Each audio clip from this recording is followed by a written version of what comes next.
धीरे धीरे गया जरा जो जाहि रे एक गया घुरा दी चलते तोर मारा लगता है तू घुरा दे कौन चल तू घुरा दे तोर महाता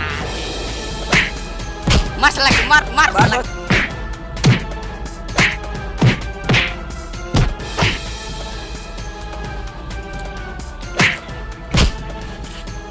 काहे मारे हीरे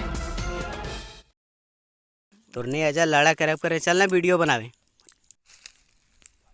अनि गया तेरा वाला की लाइक सब्सक्राइब मिलते चल ना एगो डांसर देखलाम हो शायद भैया सनी लाइक करके सब्सक्राइब करके सपोर्ट करिए चल रे चल चल चल चल चल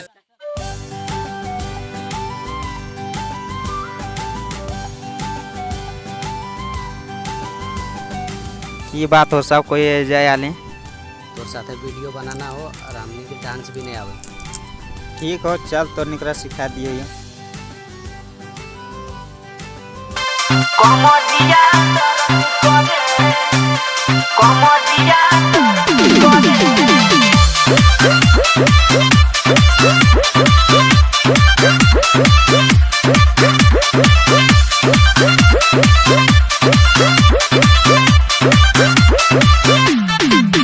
पिया धरेले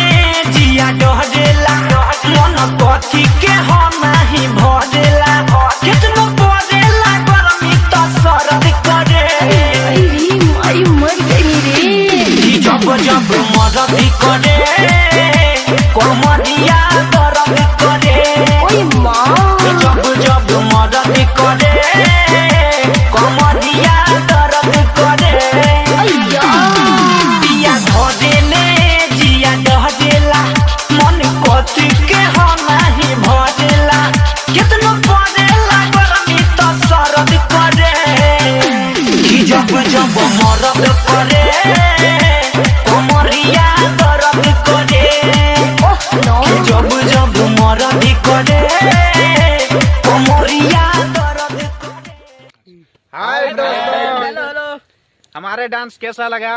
प्लीज कमेंट में बताइएगा और शेयर कीजिएगा लाइक कीजिएगा और सब्सक्राइब करना न मत भूलिएगा। इसके लिए धन्यवाद। नमस्कार बाय बाय।